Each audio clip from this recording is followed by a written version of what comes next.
Hi, welcome. Enjoy the content, subscribe, and turn on notifications. Liam Carter had everything it took to be respected. Graduated from MIT with degrees in civil engineering and architectural history, he was exactly the kind of professional companies fought over. But everything changed when he met Olivia Hartwell at a corporate event in Boston. She was standing by a column, chatting with two partners from a well-known firm, and when her eyes met Liam's, she smiled, a smile that made his chest tighten. They talked all night. Olivia was finishing up her political science degree at Boston University and planned to work in political consulting before eventually going to law school. She spoke quickly, gestured a lot, and had strong opinions about everything. Liam found himself laughing at her jokes about boring professors and heated classroom debates. When she asked what he did and he replied that he was a civil engineer from MIT, she seemed genuinely impressed. "Seriously? You must be brilliant," she said, touching his arm. And that's how it started. Their relationship was intense. Dinners, quick trips to Cape Cod, long talks about the future.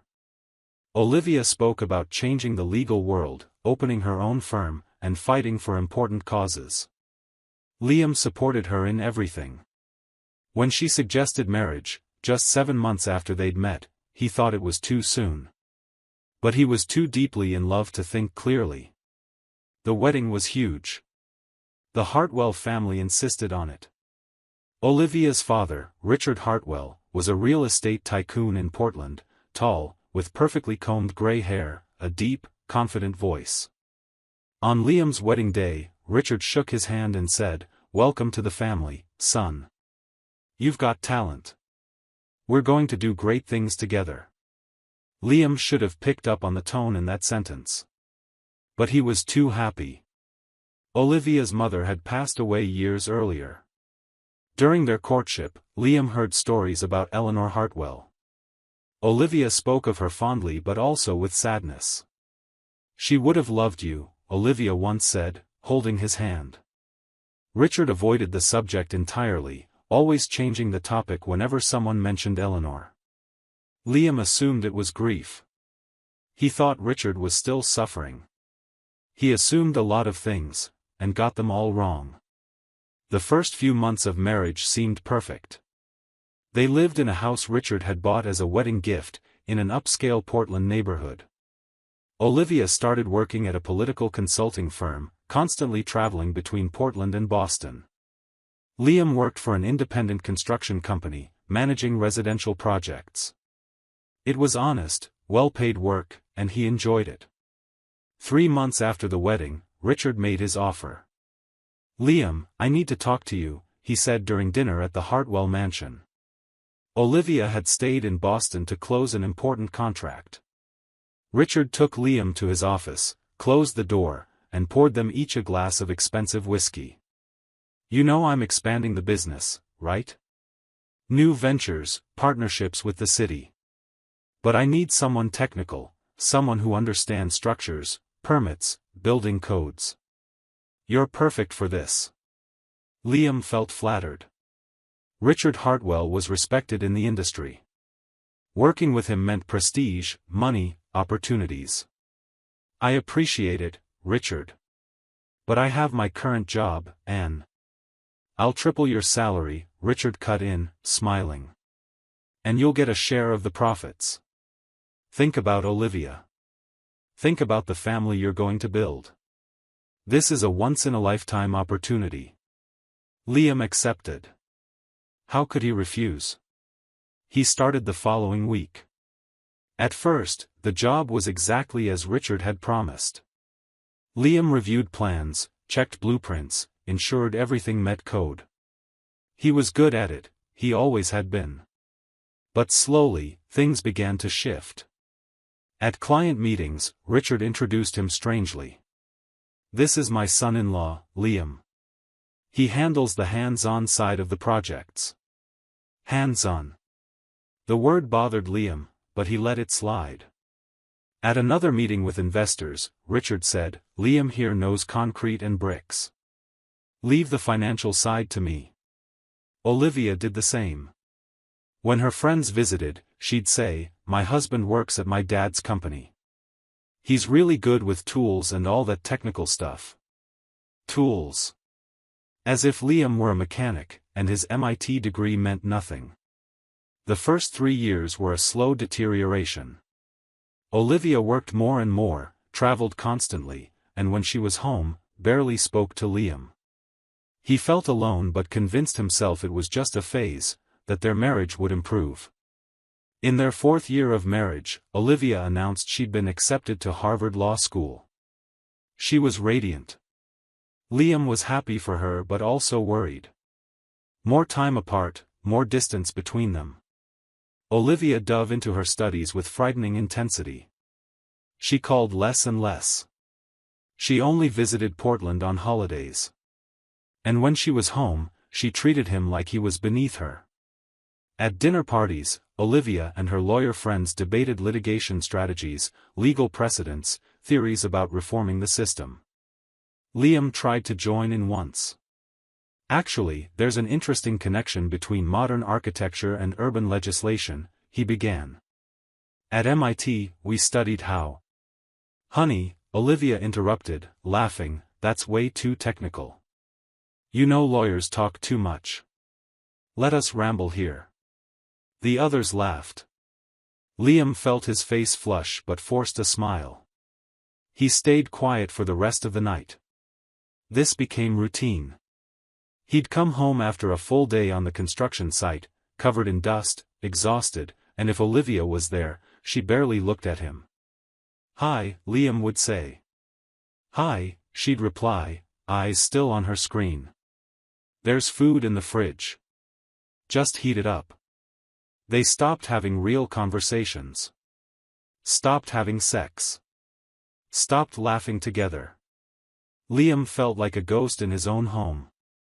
The worst moment came at Hartwell Enterprises' anniversary party in their 6th year of marriage. Richard gave a speech about the company's success, growth, and vision for the future. He thanked several people by name for their contributions: managers, lawyers, accountants. When it came to Liam, Richard said, "And of course, thanks to Liam for keeping our job sites organized." Job sites organized. As if Liam were a janitor. Liam left the party early, drove aimlessly through the city, pulled into an empty parking lot, and just sat there, hands on the wheel, trying to figure out when he'd lost himself. But the real blow came at Olivia's Harvard graduation party. It was May, 8 years after their wedding. Olivia had finished law school with honors, and the university held an elegant ceremony in a grand hall with crystal chandeliers and beautifully set tables. Liam sat in the second row, wearing his best suit, with an expensive gift in his pocket, a watch Olivia had mentioned wanting months earlier. He was proud of her. Despite everything, he still wanted to believe their marriage could work. Olivia stepped onto the stage to receive her diploma. The dean praised her dedication and intelligence. Then they opened the floor for any graduate who wanted to speak. Olivia was one of the first to take the microphone. "I'd like to thank a few people," she began, scanning the audience with that confident smile Liam knew so well. "My professors, who taught me to think critically. My classmates, who challenged me every day. And, of course, my husband, Liam." Liam's chest warmed. She was going to thank him. Finally. "Liam is a simple man," she continued, her voice almost maternal, condescending. "He works in construction. Builds walls, installs beams, things like that. And I admire that. Because while I study contracts and legal theories, he's out there doing the hard work, the kind that takes physical strength, you know? He might get confused when I talk about Supreme Court cases or litigation strategies, but he knows how to mix concrete. And that has value." People laughed, a polite but cruel laugh. Some guests looked at Liam with pity. Others with disdain. Olivia smiled. "I think it's beautiful that people like Liam exist, people who do practical, basic things. Because those of us who work with our minds need people who work with their hands. It's a partnership. I build careers, he builds houses. It's perfect. Liam froze. Every word was a knife. She'd just humiliated him in front of hundreds of people, and was smiling as if she'd paid him a compliment. When the speech ended, everyone applauded. Olivia stepped down, greeted friends, took photos. Liam stayed seated, hands trembling, trying to process what had just happened. He left the party without speaking to anyone. Got in his car, drove to a bar he knew on a quiet Boston street. Ordered a whiskey. Then another. Sat there alone, staring at his glass, feeling anger and shame battle inside him. The bartender, a man in his 50s with a gray beard, silently wiped glasses. After a while, he looked at Liam. Bad party? Liam laughed, but it was bitter. Something like that. Woman? How'd you know? It's always a woman or work. And you look like a man who just realized something he should have seen a long time ago. Liam fell silent. Took another sip. She humiliated me in front of everyone, he said, more to himself than to the bartender. And the worst part is I let it happen. For years, I let her and her family treat me like I was stupid. Like my degree meant nothing. Like I meant nothing. The bartender leaned his elbows on the bar. So what are you gonna do now? I had everything it took to be respected. Graduated from MIT. Worked on projects that transformed entire neighborhoods. But I married her, and became this. Then get a divorce. I depend on her. Financially, socially, everything in my life is tied to her. If I leave, I lose everything. The bartender shook his head. You've already lost it. You're just pretending you still have something to lose. Liam left the bar in the early hours, drunk, the bartender's words echoing in his head. He got home to find Olivia asleep. She'd taken off her graduation dress and left it on the floor. The watch Liam had bought sat on the dresser, still in its unopened box. He slept on the couch. In the weeks that followed, Liam tried to move on. He woke early, went to the construction site, came home late. Avoided Olivia as much as possible. She seemed content with that. Days passed without real conversation. 3 weeks after graduation, everything changed. Liam was leaving the East Portland construction site, carrying blueprints and a folder of reports. The sun was setting, and the street was nearly empty. That's when a man in a gray suit approached him. Liam Carter? Liam stopped, suspicious. The man was tall, around 40, with dark hair slicked back and a serious expression. Who's asking? My name is Victor Reynolds. I'm a private investigator. He extended his hand. Liam shook it, still confused. I need to talk to you about your wife. Liam almost told the man to leave. His first instinct was irritation, another person wanting to talk about Olivia, probably to praise her or ask for a favor. But there was something in Victor's eyes, something urgent and serious, that made Liam hesitate. What do you want? Victor glanced around, as if checking for eavesdroppers. It's too exposed here. Can we talk in my car? Liam should have refused. But part of him, the part tired of being ignored, agreed. They got into Victor's car, a discreet black sedan. Victor opened a brown leather folder and pulled out a stack of photos. He placed them one by one in Liam's lap. The first showed Olivia entering a hotel. The second, her kissing a man in that same hotel's parking lot. The third, the two laughing together at an upscale restaurant, wine glasses in hand. Liam's stomach turned. He picked up the photos with shaking hands, studying every detail. The man was young, maybe mid-30s, with neatly combed blonde hair and a flawless suit. Who is he? Julian Foster. Your wife's colleague. They've been together for 2 years. 2 years. Liam tried to remember where he'd been 2 years ago. Working on a project in Beaverton. Coming home late to find Olivia always busy with work. She'd said she was at the office preparing cases. He'd believed her. Idiot. Why are you showing me this? Liam asked, his voice hoarse. Victor took a deep breath. Because there's something worse. Much worse. He opened another, larger folder. Inside were documents, dozens of them, contracts, reports, printed emails. Victor began explaining slowly, as if making sure Liam understood every word.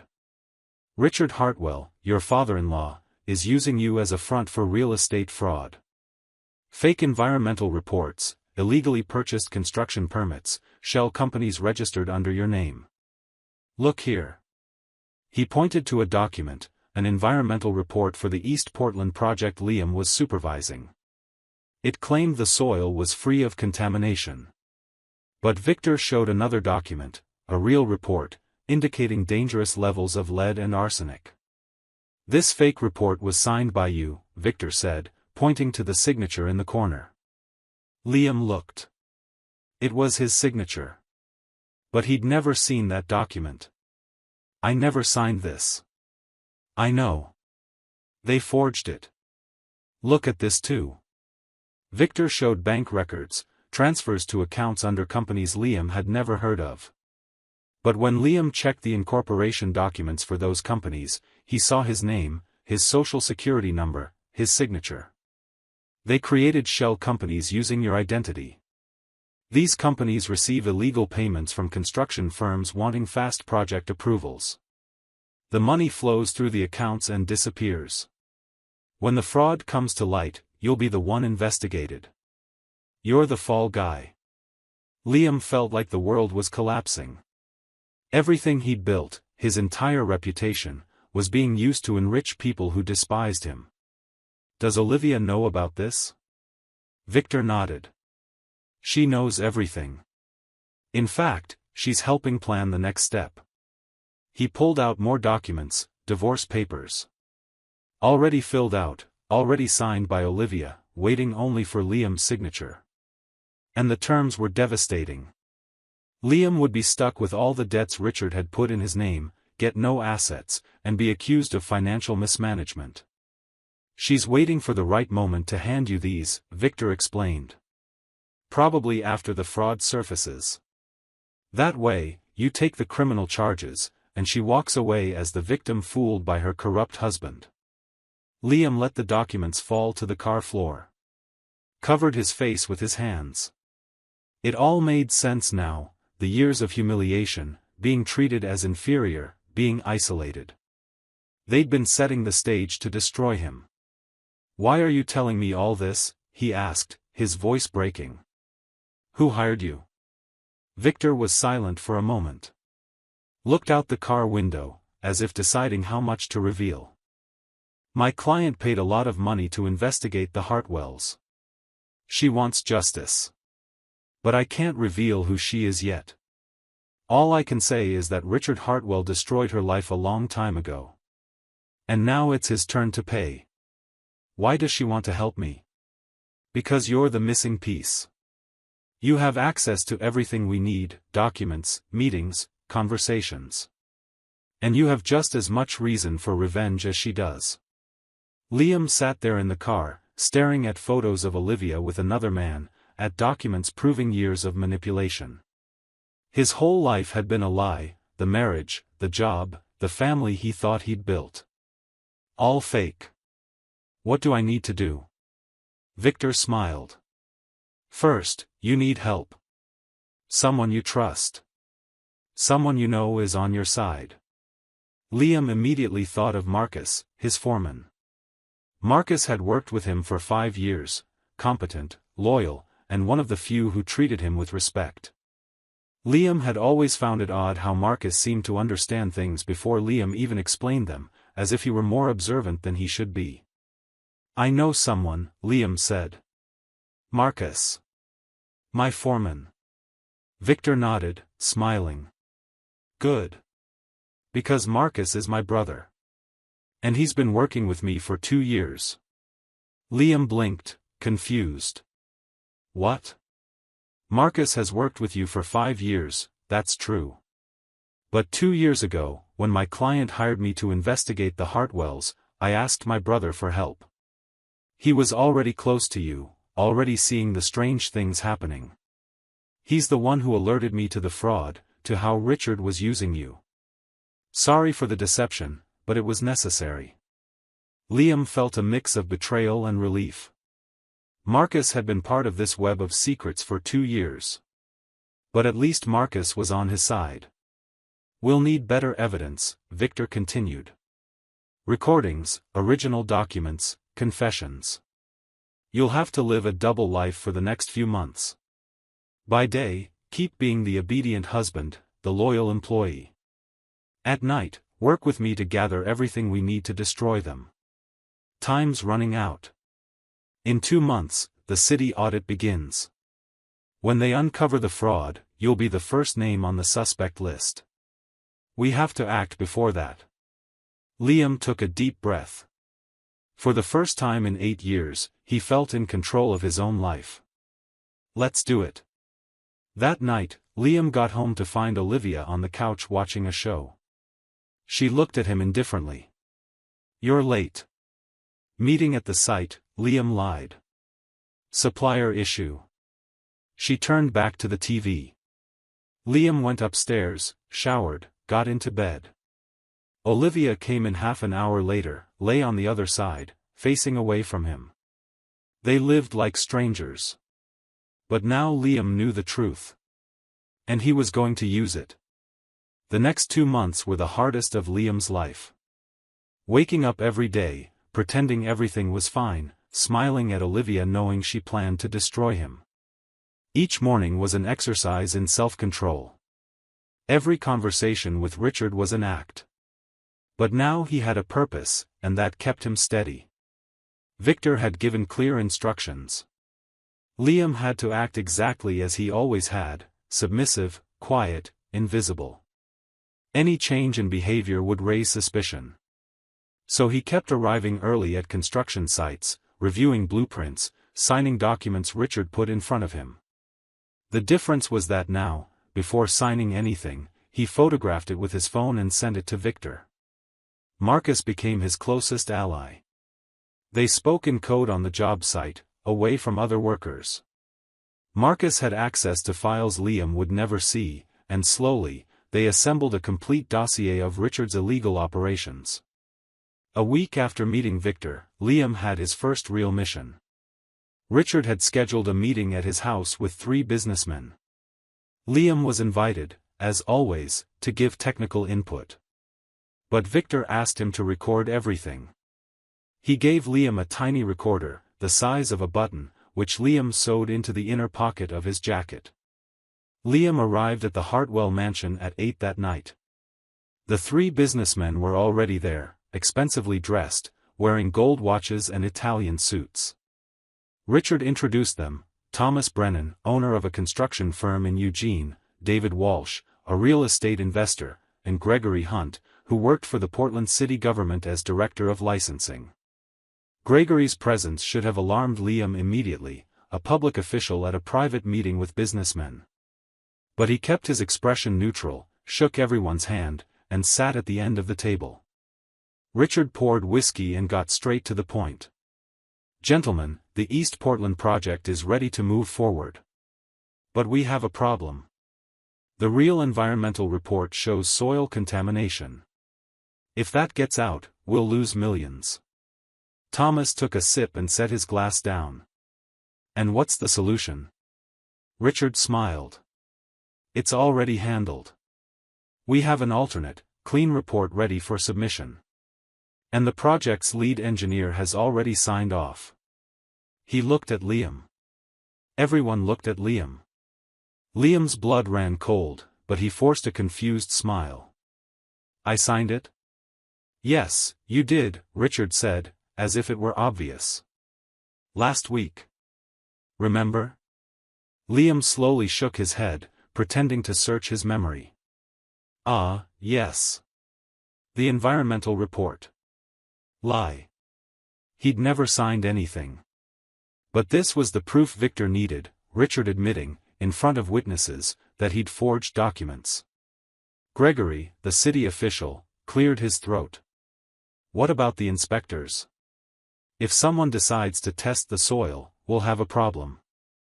I've taken care of that, Richard said. The inspectors assigned to the project are trustworthy people, people who understand how the game works. David, the investor, laughed. You've always been good at this, Richard. That's why I've invested with you for 15 years. The meeting lasted another hour. They discussed numbers, deadlines, profit splits. Liam stayed quiet most of the time, just nodding when Richard asked for his technical opinion on some construction detail. When it ended, he left with the recorder full of explicit confessions. Victor listened to the recording 3 times that same night. Marcus was with him. The 3 of them sat in Victor's car, parked on a dark street far from Liam's house. This is gold, Victor said, smiling for the first time since Liam had met him. With this recording, we can take down Richard and everyone involved. But we still need Olivia, Liam reminded him. We have to prove she's involved. Marcus looked at his brother. She's careful. Never puts her name on anything. Uses Richard as a front. Then we need to catch her confessing, Victor said. And I have an idea how to do that. 2 weeks later, Liam got his chance. Olivia was home, which was rare. She'd brought work and was in the office, typing furiously on her laptop. Liam was in the living room, pretending to watch TV, but with his phone in his pocket, recording. Olivia got a call. From her tone, Liam knew it was Julian. Honey, calm down, she said, standing and closing the office door. But there was a gap, and Liam could hear everything. I know it's hard. But it's almost over. My dad will make sure Liam signs the final documents next week. After that, we just wait for the audit. When they find the fraud, his name will be on everything. He'll go to prison, Julian. And then we'll be free. Liam gripped his phone tightly. Hearing Olivia talk so coldly, so confidently, about his imprisonment was more painful than any public humiliation. The divorce papers are ready, she continued. My lawyers already reviewed them. Liam will get all the debts. And I'll file as soon as he's indicted. I'll claim I was deceived, that he hid everything from me. No one will doubt it. After all, who'd suspect the brilliant lawyer married to the dumb laborer? She laughed, a cruel laugh Liam had never heard before. When Olivia hung up, Liam quickly went upstairs to the bedroom. He was shaking with rage. He sent the recording to Victor and lay down, staring at the ceiling, trying to process that the woman he'd loved for years was capable of such cruelty. But the anger gave way to something colder. Determination. A month after meeting Victor, things started accelerating. Richard announced a big party to celebrate the official launch of the East Portland project. It would be at his mansion, with politicians, businesspeople, investors, a gala with over 200 guests. Victor saw the opportunity immediately. This is our chance, he told Liam. We'll expose everything in front of everyone. We'll destroy Richard at the moment he's most confident. And your client? Liam asked. Will she show up? Victor smiled. She will. And it'll be the final blow. The days before the party were frantic. Victor hired a tech specialist to prepare Liam's presentation, photos, documents, recordings, all arranged in a devastating sequence. Marcus ensured he'd have access to the party's sound and projection system so no one could shut it down mid-presentation. And Liam rehearsed. Rehearsed what he'd say, how he'd say it, how to stay calm even when Olivia and Richard tried to interrupt him. 3 days before the party, something happened that nearly ruined everything. Liam came home in the middle of the afternoon. He'd left the site early to pick up his suit from the dry cleaner. He opened the front door and heard noises from upstairs. Moans. Laughter.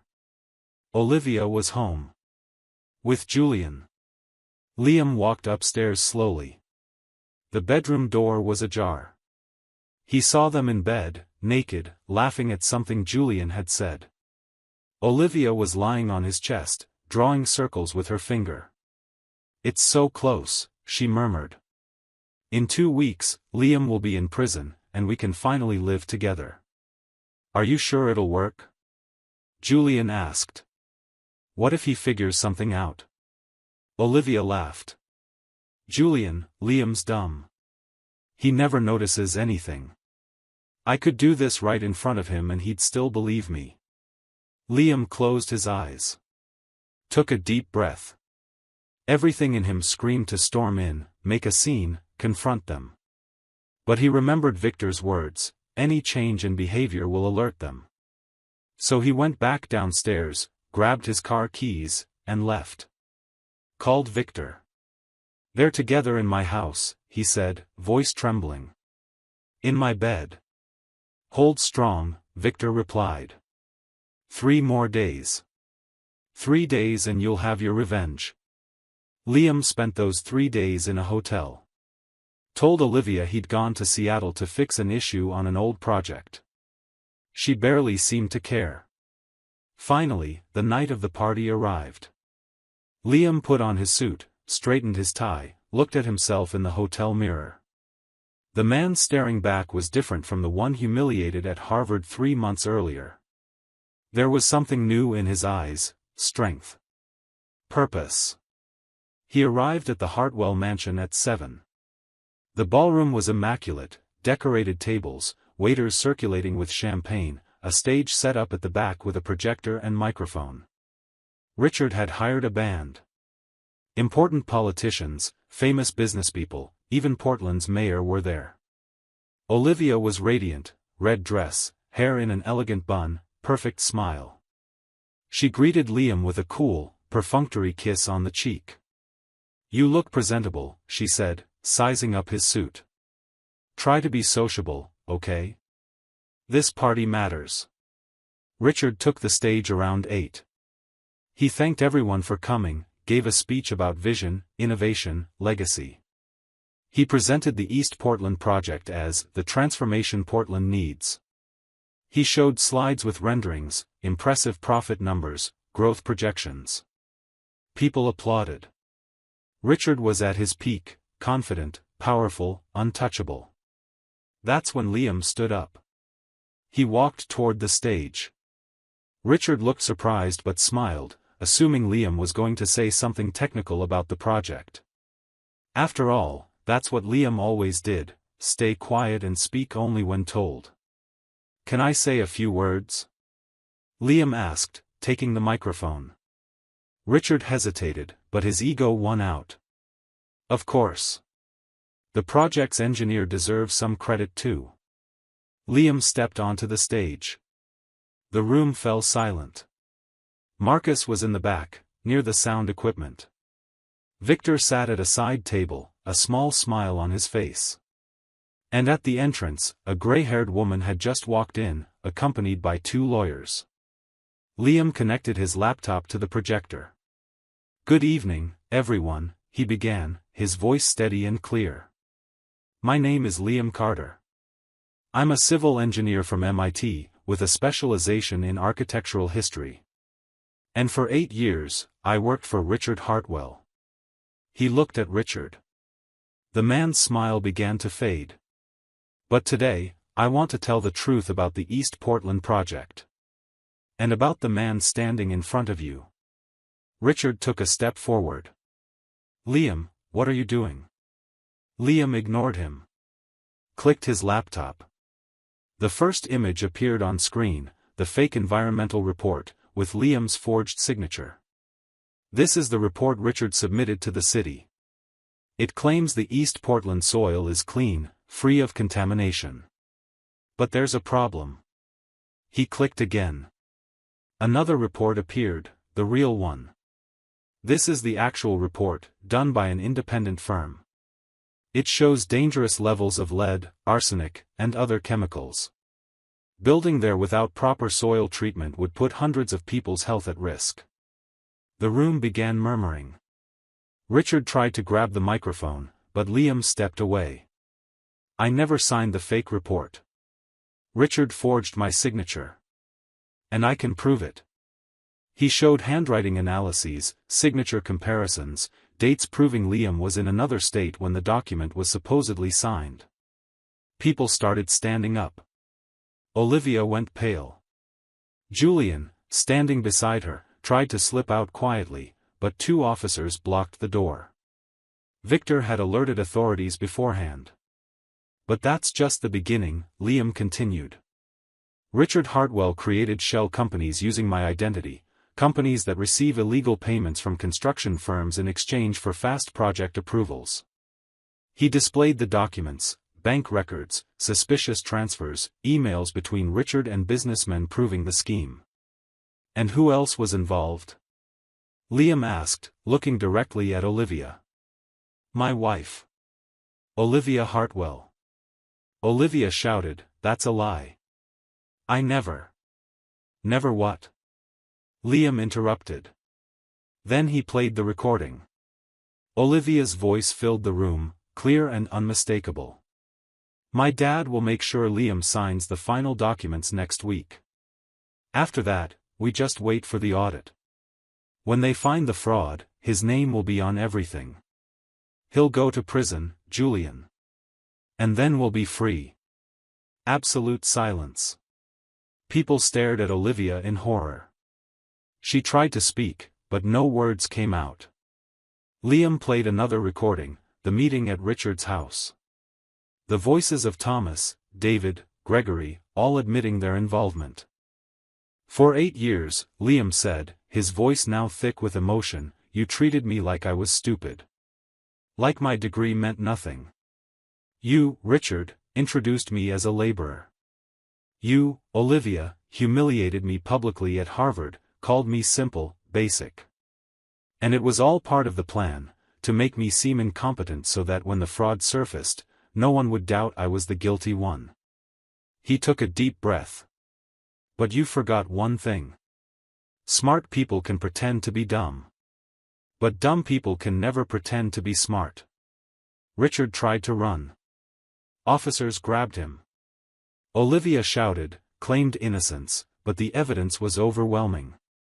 Julian was arrested too, as an accomplice. Then the ballroom doors opened. The gray-haired woman walked in. Richard saw her and froze. All color drained from his face. No, he whispered. You're dead. The woman smiled, a cold, triumphant smile. Hi, Richard. Missed you. Olivia looked at the woman, confused, until she recognized her. Mom? Eleanor Hartwell walked to the stage. She was elegant, in a black suit, holding a briefcase. Her eyes were locked on Richard. 10 years, she said, her voice echoing through the room. 10 years you kept me locked in that clinic, drugging me, isolating me, saying I was crazy. All because I discovered what you were doing, the fraud, the bribes, the shell companies. Richard tried to speak, but she continued. You had me committed against my will, Richard. Paid doctors to give false diagnoses. Told our daughter I'd died. And you were free to build your empire of lies. Olivia collapsed into a chair, in shock. You're alive. All this time. Eleanor looked at her daughter with sadness. I'm so sorry, Olivia. Sorry for what your father did to you. For what he turned you into. I escaped the clinic 3 years ago, Eleanor continued. It took months to recover, to regain my strength. And when I could finally think clearly, I hired Victor. 2.5 years ago, we started the investigation. Victor placed his brother, Marcus, near Liam. And slowly, we gathered everything we needed. She handed the briefcase to the officers. Inside were even more proofs, documents Eleanor had saved 10 years earlier, before being committed. Evidence Richard thought he'd destroyed. Richard was handcuffed. Olivia too. Julian was led away as well. They screamed, argued, but it was useless. The evidence was irrefutable. The ballroom emptied quickly. Politicians and businessmen left, some fearing association with the scandal. The mayor issued a statement announcing a full investigation. Liam stood alone on the empty stage, looking at the chaos. Victor approached him. "You did it," Victor said, putting a hand on Liam's shoulder. "You're free." Eleanor came over too. "Thank you," she said. "Thank you for having the courage when I thought no one else would." Liam shook his head. "I should have seen it sooner. Should have realized what they were doing." "You trusted the people you loved," Eleanor said gently. "That makes you human. That makes you good." In the months that followed, the trial moved quickly.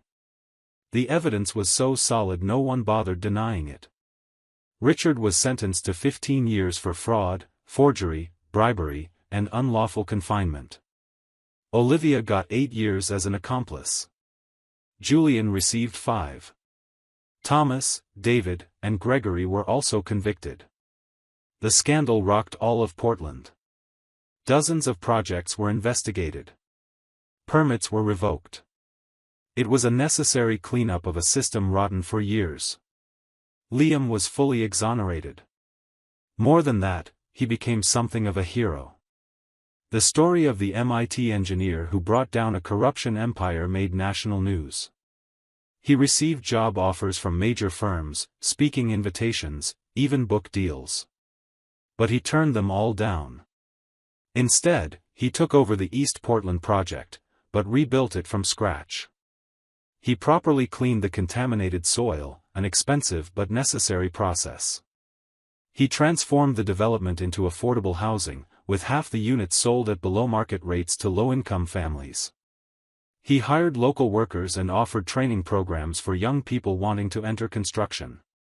Eleanor took control of the former Hartwell Company, renamed it, and purged all illegal operations.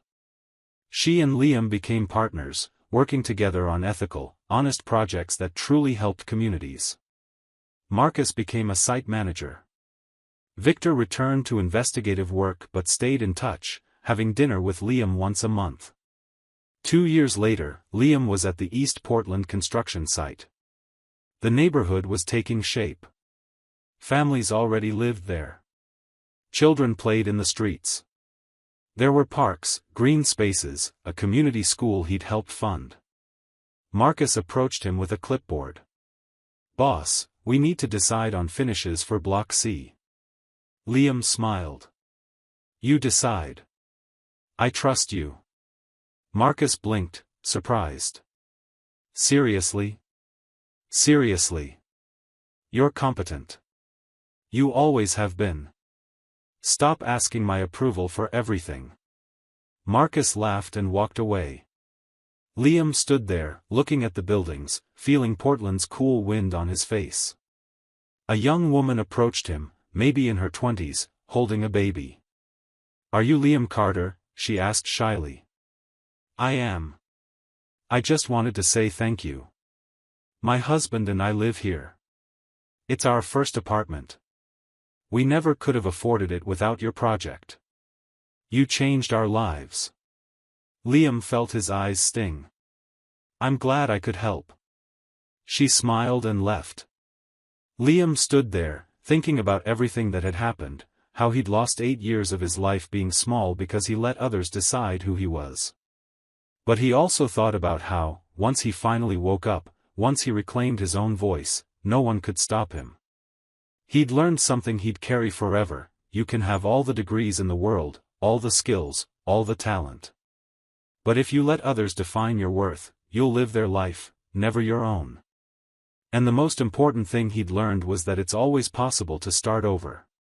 That even at your lowest point, surrounded by lies and manipulation, you can still find the strength to climb back up. To fight. To become who you truly are beneath all the layers of humiliation and shame. Liam Carter had been called simple, basic, dumb. But he'd toppled an empire. Freed a woman imprisoned for a decade. exposed crimes that harmed an entire city. And now, he built houses, real ones. Honest ones. For people who deserved a chance. He was, finally, who he'd always been meant to be, a brilliant engineer, a man of integrity, someone who used his knowledge to do good. And that was the best revenge of all. Thank you for watching the video. If you enjoyed it, don't forget to subscribe to the channel and turn on notifications so you won't miss any updates. See you next time.